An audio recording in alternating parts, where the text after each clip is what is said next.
Happy Thursday afternoon, everyone. Welcome to Instagram Live with Regional Parks. My name is Nicole Kittmer. I'm a park interpreter with the Regional District of Central Okanagan. And today, on this beautiful, traditional, and unceded territory of the Okanagan First Nations peoples at Mission Creek Regional Park, we are going to learn all about what is happening right now in the Mission Creek spawning channel section we have right in the main part of the park.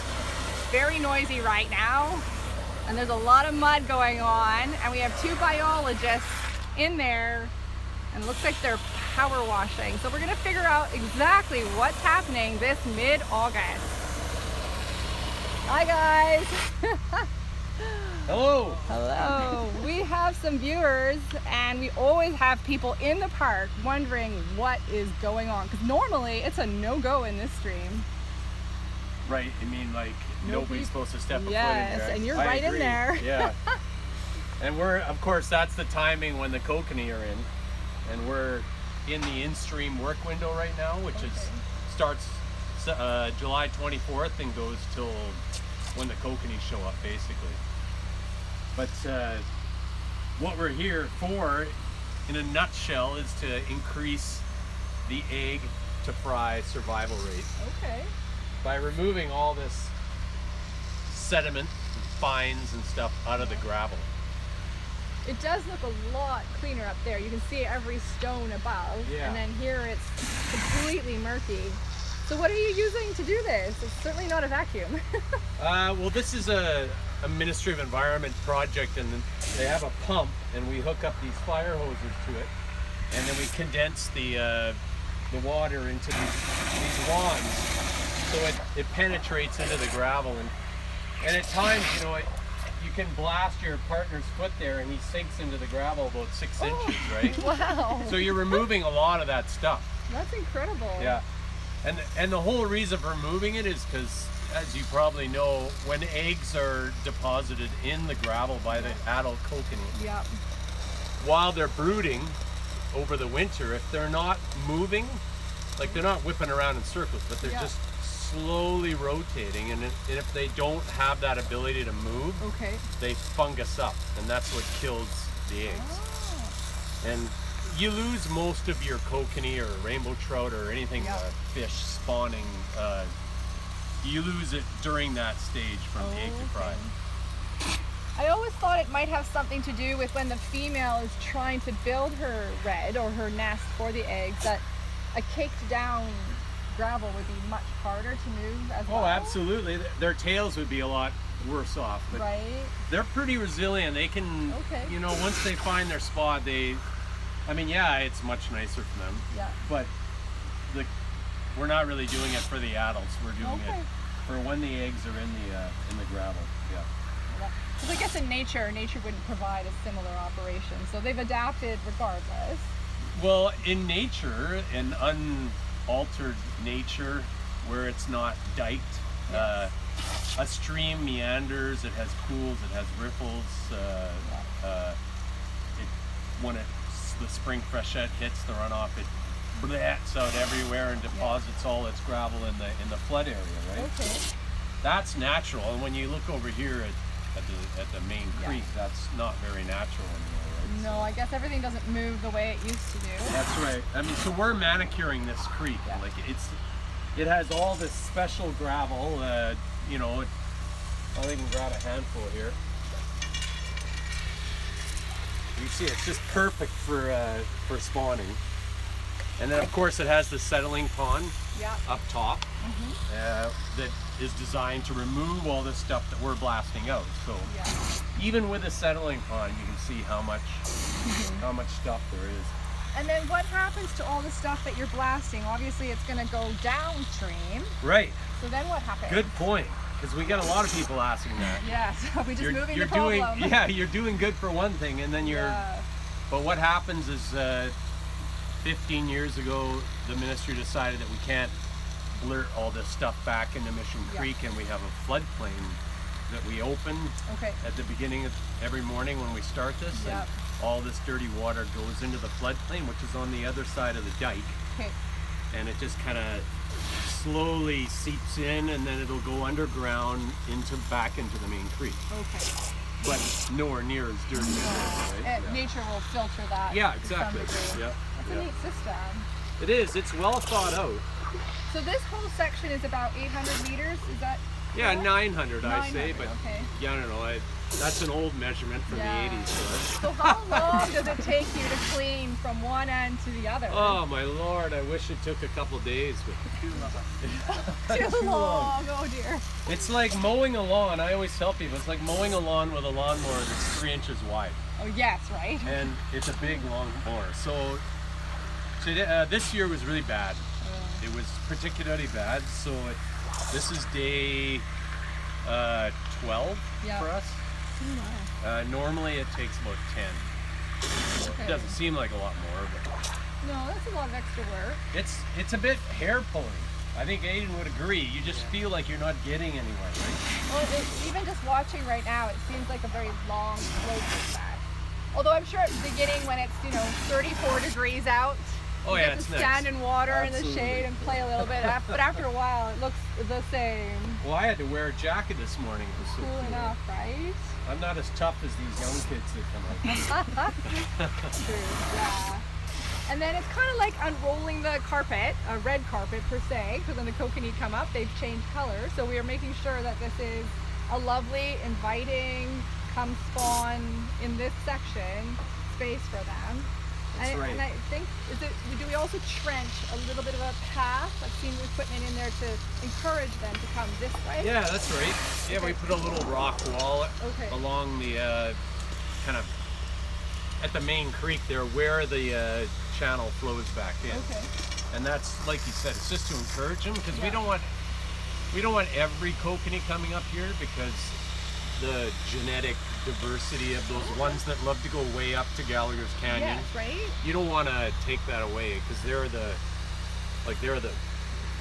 strong ones, Yeah. right? They're the ones that fight their way all the way up there, and if you made them all come in here into this easy peasy spawning channel, we'd lose that genetic diversity. So Yeah, the ones I have seen further up tend to be quite large. and they're not in here, are they? They're not No. in here. No. When are the fish going to come in here, Nicole? That is a really good question. On our calendars here at Mission Creek Regional Park, we tend to circle August 22nd on our calendars as the day that we are likely to start seeing the kokanee salmon at Hardy Falls in Peachland. And then almost to the day, 2 weeks later, we start to expect that we'll start to see kokanee coming up the Mission Creek from Lake Okanagan. It's not an exact science though, and the fish definitely know more than we do about it, but it has very much to do with the water temperature. So once the temperature of the water is down to the right temperature for the fish, they will migrate their way up to go spawning. And as they wait for that temperature to come down, they will circle at the mouth of, for instance, of Fishing Creek waiting for it. So they'll be, even around mid-August to the end of August, there'll be a large pool of kokanee hanging out at the mouth of Mission Creek just waiting for that time to come up. And they're on average about 4 years old when they come up. So they could be anywhere from 3 to 5, but on average 4. They have to be a certain length to come on up too. So it's kind of like when you have kids at the ride at the fair and they have the little measuring stick, and if you're under, you get to not go on the ride, but if you're over that line, you get to go on the ride. It's kind of the same with the kokanee. So there's this imaginary line, there's a temperature line, which is a very real line, and then there's also the length line. So as a fish is long enough, mature enough, then they can head up for the spawning season. And they come upstream, they lay their eggs, and then they will pass away. So it is the end of the life cycle for them. And because we've been struggling to bring kokanee numbers up for the last few decades, last year we had a great year. We do these sorts of projects in the creeks to help bring our kokanee numbers up and help to support their efforts to continue their life cycle.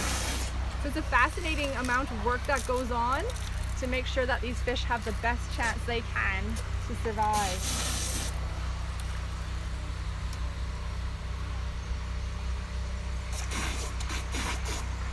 Do you have time to roll? thank you. I'm going to go out to the floodplain and just show everybody what that looks like. The Awesome. floodplain and thanks. See you. Pleasure. Bye, everyone. Good luck. All right, let's go for a quick walk.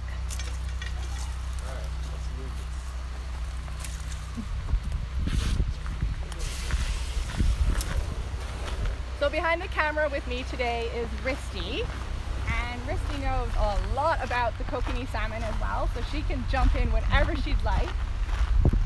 But for those who don't know, the Kokanee salmon are a landlocked salmon, and we're very fortunate that we have several creeks in the Okanagan that they will swim up to spawn. They change shape, particularly the males will change shape, and they turn color into a red color. When it's time for them to spawn, and as they move up the creek, they no longer eat. They are just finishing their life cycle. So their only goal at this point when they come upstream is to spawn. The males and females will head up. They do most of their movement at night in darkness, because then they know they're protected from predators. It's probably nice and cool. They're a cold water fish, so they do need cold water to move. And then once they find a spot that's suitable, the female will find a spot, she will find a mate, they will begin a very long courtship in animal world, and she will find a spot to lay one of her eggs. She'll lay in several different sections. So she'll use her tail, she'll flip over onto her side, moving that gravel that we just saw, and digging a depression into the creek. And when she thinks it's ready and perfect for her babies, she will move over it and signal to the male that she's selected that it's time to lay the eggs.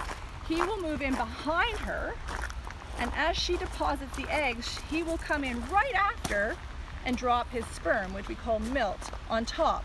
Then she will come back and flip the gravel and cover her babies, cover her eggs, so that they're protected. And that's what Jason was talking about, is that there's that layer between the bottom of the depression on the top, where as the eggs grow and develop and become small fish, they can move a little bit. So they're not clumped together and trapping bacteria and fungus that might rot them, and then we lose those eggs. So we're just quickly gonna have a look at two features I'd like to show you, because Jason did mention them, and we often get questions from people in the park about what's going on. So first thing is, normally the water is running in this section. This is just before it empties out into Mission Creek. And as you can see, there's not a lot happening right now. It's pretty dry. And that's because that the water that they are spraying right now and cleaning and all that silt and dirt and mud, they don't want that entering into the main body of Mission Creek. So it gets to go somewhere else. And we'll just quickly show you that. It's amazing when you're walking through a park. We've often talked about the underlife of animals and insects and birds, but there's a lot of engineering science going on underneath us. So if you've ever walked the spawning channel, there are pipes under here doing their thing. So I can hear it happening right now.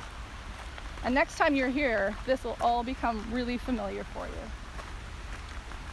So what happens in the spawning channel is there is a pipe that goes from the spawning channel under where we're walking and over onto the other side. And that pipe has a door on it. So when the ministry comes in, when Jason and his workers come in, they open that door, that gate in the morning, so that the creek water can be diverted into this constructed floodplain along the greenway. And that mud will travel down here for another about 500 meters, and it has a chance to settle. So the ground, the trees here get to absorb all the nutrients that were caught in that water, and extra soil to help increase the nutrition and the density of the soil, but it settles in. So you'll see a tree line, even afterwards when we're done, in a few months, you'll see a mud line on all the trees. The dirt will be down here, and there'll be mud up to here on a tree. It's because this area was flooded with the water from the cleaning.